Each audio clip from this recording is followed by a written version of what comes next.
Buenos días. Buenos días a todos y a todas. Les saludamos desde la ciudad de Mérida, Yucatán, en la inauguración de este evento que es el Smart Fest, dentro del evento del Smart City Latam Expo Congress 2023. Mi nombre es Leonardo Martínez y me acompaña Lupita Chaca. ¿Cómo estás? ¿Qué tal, Leonardo? Muchas gracias. Es un agasajo realmente compartir escenario contigo. Bienvenidos a esta primera edición del Smart Fest, este espacio, Leonardo, en el que efectivamente vamos a hablar de Smart Cities. Pero yo les tengo que confesar algo. Tenemos una aspiración muy bonita junto con el equipo de Centro I, y es que juntas y juntos reflexionemos sobre cómo podemos construir espacios urbanos pues más inclusivos, con más oportunidades, mejor preparados para poder desarrollar el potencial individual y colectivo de las ciudades. Y es por eso que precisamente el equipo de especialistas de Centro I diseñó un formato muy interesante, que es que vamos a hablar por bloques. En cada bloque vamos a tener a un especialista y justamente les platico un poquito de cuáles son: ciudad imaginaria, espacio construido, ciudad género, ciudad eficiente, futuro urbano, futuro de paz, futuro digital y por supuesto Smart Cities. Leonardo. Correcto. Este es un evento que ha sido concebido, diseñado para las y los jóvenes universitarios. El propósito es que los jóvenes universitarios puedan comprender mejor qué es una ciudad, cómo funciona y de manera muy especial cuáles son los retos que enfrentan las ciudades y cómo podríamos resolverlos. Para ello, como decía Lupita, hemos invitado a una serie de especialistas que van a estar pasando por aquí con nosotros a lo largo del día y con los cuales podremos conversar sobre distintos temas. Dicho lo anterior, pues vamos a comenzar con la primera invitada del día y la vamos a invitar a pasar acá, por favor.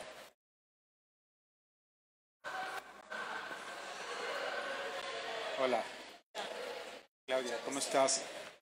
Le pasas el micrófono a Claudia. Ya me lo quiero quedar. Bienvenida. Muchas gracias y muy honrada con esta invitación. Al contrario, a ver, Claudia, primero platícanos un poco, por favor, de dónde vienes y qué es lo que haces en la ciudad de donde nos visitas. Bueno, no, Leonardo, muchas gracias y un saludo muy especial en el marco de este Smart City Latam Congress. Mi nombre es Claudia García. Yo soy la directora, actualmente la directora de planeación de la Gobernación de Antioquia y la directora ejecutiva de un proyecto que se llama la Agenda Antioquia 2040. Y entonces, por supuesto, allí tenemos responsabilidades de planeación territorial, planeación del desarrollo. Antioquia es una región que queda en Colombia. Para quienes no la conocen, es la región cuya capital es Medellín. Y entonces tenemos muchos retos, pero también muchos aprendizajes de cómo construir desde los sueños de los ciudadanos, desde las aspiraciones de las comunidades, unos mejores procesos de planeación estratégica. Y eso es lo que estamos haciendo ahora y lo que vengo a compartirles. Muy bien, Claudia, bienvenida. Ahora que mencionas el tema de los sueños de los ciudadanos, hay un concepto interesante que es el de la ciudad imaginaria. Y es esta ciudad que cada uno de nosotros tiene en su imaginario y que es distinta de la de todos los demás, ¿no? Es una ciudad que está compuesta por las calles que conocemos, por los edificios por los que pasamos, las personas con las que nos topamos, por los olores, por los ruidos, y entonces cada uno de nosotros se va haciendo una imagen de la ciudad en la que vivimos. Y es curioso porque a pesar de que muchas personas podemos vivir en una sola ciudad, no todos conocemos completamente toda la ciudad. Hay lugares por donde nunca hemos pasado y sin embargo cuando nos preguntan de dónde eres, pues decimos pues somos de tal ciudad, aunque no la conozcamos completamente. Entonces esa es como una ciudad imaginaria, pero también está el concepto de la ciudad que quisiéramos tener. Nos imaginamos una ciudad a la que queremos llegar, ¿no? Que es a la que tú te refieres cuando dices que te interesa conocer los sueños de los ciudadanos. Entonces, ¿cómo toman en cuenta ustedes esta idea de lo que la gente quiere como ciudad? Bueno, has planteado, Leonardo, una idea muy bonita. Nosotros iniciamos un diálogo social muy ambicioso, el más ambicioso que se haya emprendido en Antioquia, con unas preguntas muy simples. ¿Por qué se caracteriza su territorio? ¿Qué es lo más valioso de este territorio? ¿Cómo se imagina que este territorio sea en el futuro? Y ahí construimos un montón de nociones alrededor de lo que el territorio es para las vidas de las personas, que es una plataforma para su proyecto de vida. Señalas algo muy bonito, generamos una identificación, claro, socioespacial, cultural, desde la experiencia con nuestros territorios. Particularmente Antioquia es una región muy extensa, tiene 63.000 kilómetros cuadrados, tiene 125 municipios. Y cada uno tiene unas vocaciones, unos retos, unas posibilidades, pero las personas están súper identificadas con ese territorio. Yo soy de este territorio, del Nordeste o del Urabá, soy Caribe o soy Afro y tengo una experiencia totalmente distinta de la región. Una de las cosas que más aprendimos es que siempre la vimos muy, por ejemplo, andina, montañosa, pero el mar, el Caribe, lo Pacífico, la comida, la cultura, hacen una experiencia. Y en ese diálogo buscamos un propósito de futuro.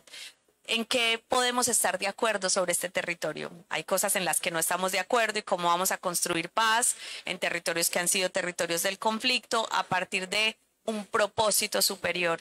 Y entonces emprendimos este diálogo con niños, niñas, adolescentes, mujeres, jóvenes, bases sociales, campesinos, alcaldes y alcaldesas, 125 alcaldes y alcaldesas, consejos municipales, alrededor de ¿a qué le podemos apostar para este territorio? ¿Cuáles son sus potencialidades y cuáles son los atributos que queremos que tenga? Y para eso utilizamos muchas técnicas, por ejemplo, la gamificación. Si usted fuera gobernador de Antioquia y pudiera decir sobre estos proyectos en qué invertiría, lo cual nos da unos elementos muy pragmáticos para tomar decisiones de política pública a partir de las aspiraciones de los territorios, porque algunos invertirían en educación, otros están apostando al desarrollo rural. Y cuando hablan de educación, algunos nos están hablando de calidad, otros de conectividad, están eligiendo la educación para el trabajo, las oportunidades para los jóvenes. Entonces logramos, yo creo que varias ideas centrales. Uno, el diálogo social como un instrumento muy importante para la planeación estratégica de ese territorio. Una planeación que es muy flexible, que más que los programas y los proyectos busca el consenso, el acuerdo en qué podemos estar de acuerdo que este territorio va a transitar en estos próximos años, y las alianzas que nos permiten mantener esos propósitos de largo plazo, superando los gobiernos que tienen naturales periodos de tiempo, superando posiblemente retos muy grandes, las pandemias, el cambio climático, y hacer un propósito. Y entonces con miles y miles de manos, de corazones, de ojos de Antioquia escribimos una visión para Antioquia, la convinimos unas estrategias, unos proyectos que desarrollar en el territorio.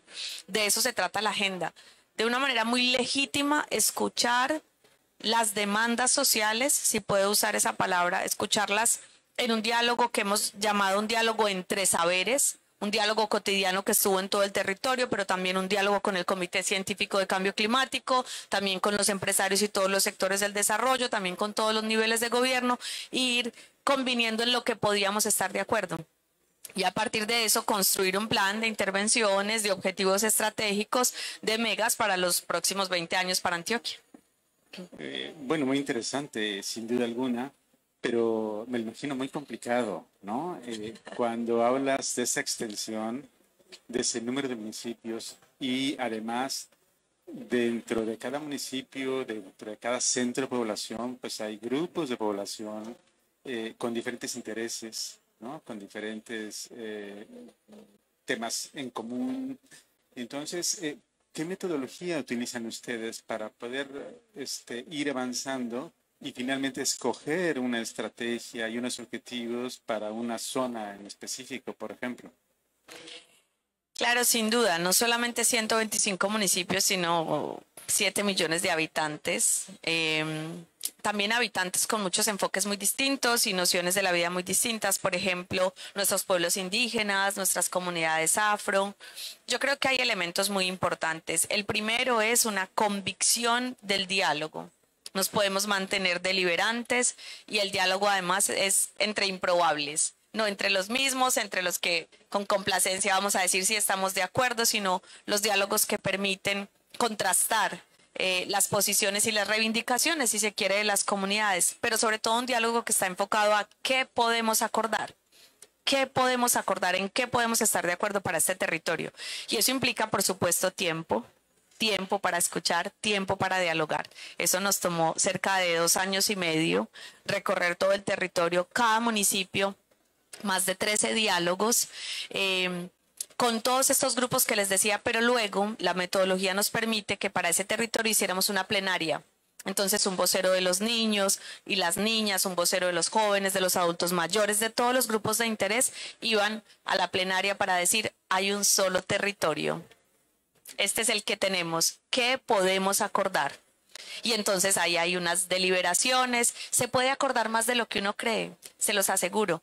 Y hay un saldo pedagógico muy bonito en este proceso de construcción de confianza, de tejido social, porque finalmente lo que nos iba pasando es que los jóvenes también podían decir, no, pero miren, este proyecto de los adultos mayores creo que es muy importante. Si tenemos que acordar, acordemos esta priorización y que también estén los intereses de estas personas, que también estén los intereses de las comunidades rurales.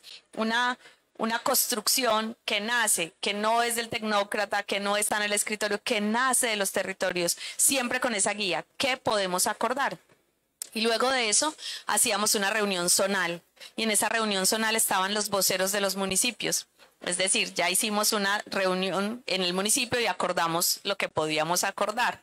Lo podíamos estar de acuerdo en lo fundamental. Y ese municipio iba a hablar con los otros 10 o 12 municipios de su territorio y en ese zonal estaba el gobernador y cada vocero decía esto es lo que elegimos, lo que construimos, lo que pudimos acordar y ahora qué podemos acordar nuevamente, que es a esta escala, a la escala zonal importante.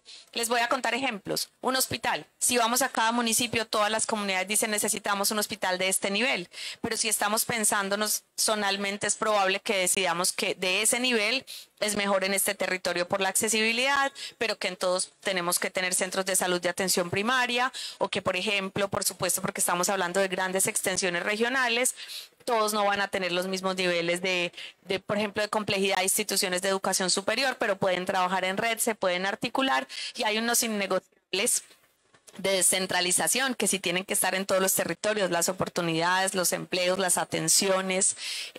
Y entonces con ello fuimos construyendo consenso, acuerdo.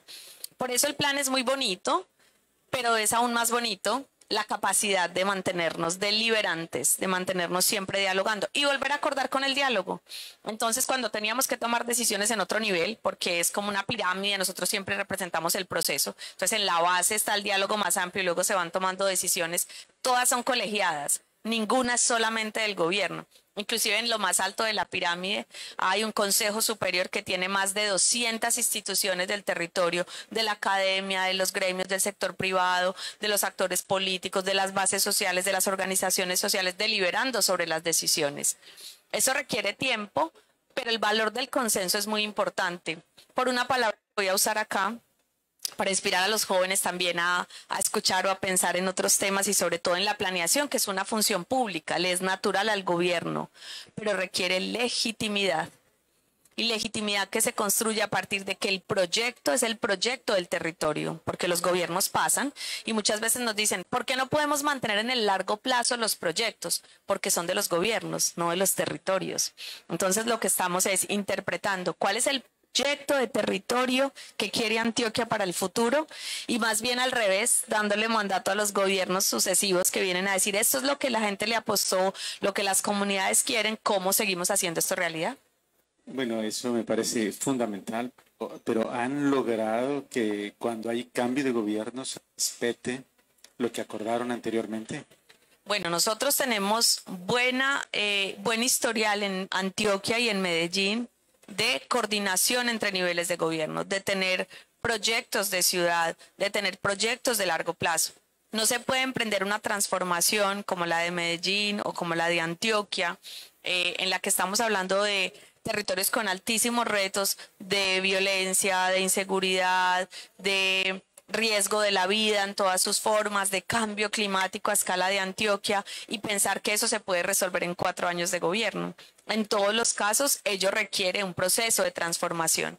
Y yo creo que uno de los aprendizajes más bonitos es que no es un acuerdo entre gobiernos, es un acuerdo de la sociedad que lleva a los gobiernos a tomar esas decisiones, con actores sociales muy empoderados, con organizaciones de base comprometidas, con empresarios comprometidos también en responsabilidad social, con las universidades comprometidas. Por supuesto, hay ires y venires.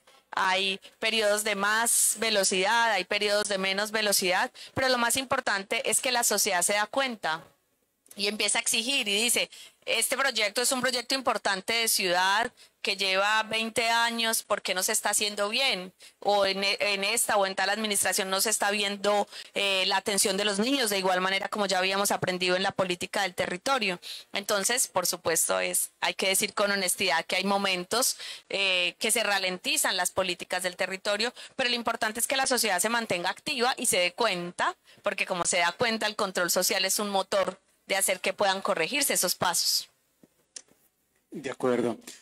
Otro de los temas que queremos promover en este Smart Fest, que es, por cierto, la primera vez que se realiza en el contexto del Smart City, es el tema de los empleos del futuro. Empleos del futuro, pero pensando en la ciudad. Tradicionalmente, el tema del diseño y de la planeación urbana se les ha dejado a los arquitectos, a los ingenieros civiles, a los urbanistas y ya. Como han monopolizado para bien o para mal ese tema. Sin embargo, la ciudad es un fenómeno extraordinariamente complejo, con problemas que son muy difíciles de entender para una sola profesión, ¿no? Para un solo especialista. ¿Cómo ves tú esta idea de que para resolver los problemas de la ciudad es importante que las ciudades se abran y entiendan que el proceso de diseño y planeación corresponde a todos, no nada más a una profesión?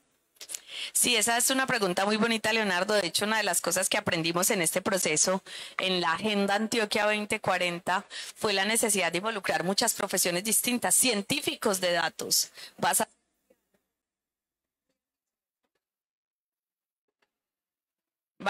a hacer un diálogo muy ambicioso y de repente estábamos en el territorio y llegaban miles y cientos de miles de ideas y nos toca decir, bueno, un momento, ¿quién va a procesar esto? ¿Qué tecnología lo va a desarrollar? ¿Cómo vamos a administrar esta data? ¿Cómo la vamos a asegurar? Entonces, unos de los muy, por ejemplo, especiales protagonistas que tuvimos en este ejercicio bien novedoso, pues eran científicos de datos, analistas de Big Data, ingenieros que daban soporte, tecnología de información. Lo otro, por supuesto, tiene que ver con la comunicación. Es un proceso tan ambicioso, muchas y nuevas formas de comunicación, muchas más ciencias sociales en devolución, pero mucho más novedosas para que pudiéramos entender cómo devolverle a los niños los resultados o a los jóvenes o atraerlos a comprometerse con el proceso. Y por supuesto, hay una dimensión que yo veo ahora muy ligada a la ciencia porque yo misma soy arquitecta y soy urbanista, es decir, tengo la formación de base tradicional para la planeación y el ordenamiento de las ciudades y cada vez tiene que ser una planeación que se sale mucho más del ordenamiento territorial y es mucho más capaz de ser una planeación estratégica, de involucrar variables económicas, de involucrar variables de riesgo, de involucrar variables de ciencia. Muchos de los elementos más importantes que llamamos a este ejercicio son científicos, puros y duros, trabajando en cambio climático, en desarrollar tecnologías y nuevos materiales. Creo que ahí va a haber muchas nuevas miradas y profesiones en lo que tiene que ver, por ejemplo, con cómo planificar infraestructuras que sean resilientes al clima. Es una cosa que no teníamos, pues al clima, no, al cambio climático, que no teníamos naturalmente, entonces estamos pensando en infraestructuras más tradicionales. Yo creo que todos los que piensen en contingencias, en desarrollo de capacidades, en tecnología, en información para los ciudadanos, todo lo que nos ayude a acercar las respuestas a los ciudadanos. Antioquia es un territorio pues no solamente muy extenso, sino que no todo es muy urbano. Tenemos un sistema de ciudades urbanas y unos territorios mucho más rurales, pero también con concentraciones de aglomeración también importantes de vivienda. Entonces temas, por ejemplo, como la agrotecnología, la tecnología para los cultivos, la ciencia aplicada de las tecnologías de información y comunicaciones, siempre pensamos que son para las ciudades y los territorios densamente urbanos, pero sí que son habilitantes de territorios más rurales o semirurales, porque nos ayudan a tener información, a predecir. Creo que hay muchos temas, pero si tuviera que destacar 2 o 3, sin duda tecnología, científicos de datos, programadores, son y serán muy protagonistas de procesos de planificación territorial. Sí, por supuesto. Fíjate que uno de los propósitos del programa que hemos diseñado aquí para el Smart Fest es pues transmitir la idea de que la ciudad es un ecosistema complejo, en el sentido de que hay una enorme cantidad de variables y factores que están relacionados entre sí, de todos los ámbitos, ¿no? Están las variables urbanas, las de transporte, las económicas, las sociales, las ambientales, y unas dependen de otras de maneras a veces completamente insospechadas, que no sabemos cómo están relacionadas. Entonces, este propósito de ir incorporando cada vez más perfiles y especialidades a los procesos de planeación de las ciudades es muy importante para encontrar mejores soluciones, y entonces da gusto escuchar que es parte de lo que están haciendo en Antioquia. Pues Claudia, creo que nos has dejado como un muy buen panorama de los esfuerzos que están haciendo. Muchas gracias por haber estado. Un abrazo muy inspirador. Además, toda la información de este proceso, que es la Agenda Antioquia 2040, está en agendaantioquia.com. Ahí pusimos las metodologías para a quienes les interese lo que aprendimos, lo difícil, donde nos quedamos como de pronto en el proceso sorprendidos, donde están los aprendizajes, y de manera muy importante, y creo que hace mucho sentido en esta conversación, la data de este proceso, donde uno de los temas más importantes fue cómo combinar información de indicadores más tradicionales del territorio, los que estamos acostumbrados a medir, que es información cuantitativa, con los datos cualitativos de las emociones de las personas, de si esta decisión les producía optimismo o los ponía tristes, de cómo se están identificando con su territorio. Y yo creo que ahí hay una experiencia hermosa. La data es una data pública porque es una convicción de transparencia, pero además lo que esto pudiera inspirar a otros territorios, a escuchar los corazones de las comunidades, sus sueños. A esto le hemos dicho el derecho a soñarse los territorios en los que van a vivir, y pues así está construida esta agenda y está a disposición de todos. Muchas gracias. Por último, ¿puedes repetir la dirección de internet en donde se puede consultar todo esto? Claro que sí, agendaantioquia.com. Ahí van a encontrar todo. La metodología del diálogo, cómo lo hicimos, la data, el tablero que pone todos los resultados, la combinación de los resultados. Por ejemplo, es hermoso poder saber qué pensaban las mujeres de un territorio alejado, de un municipio que se llama Peque, dónde están sus sueños, cómo esperan que los gobiernos locales inviertan, qué esperan también aportarle al territorio. Yo creo que ahí es donde estaría el aprendizaje más importante. El plan, pues, creemos es bastante bueno y juicioso, y las infraestructuras y las intervenciones, pero hay ahí, digamos, el factor diferencial y el que yo propondría como provocación para que nuevas generaciones de planificadores, pero sobre todo otros territorios que quieran repensar, reconectar a las comunidades con sus ciudades y sus territorios, pues escuchen sus sueños, sus anhelos y sus corazones. Pues muchas gracias, Claudia. Nosotros vamos a hacer entonces un corte en la transmisión para empezar un bloque más adelante. Muchas gracias.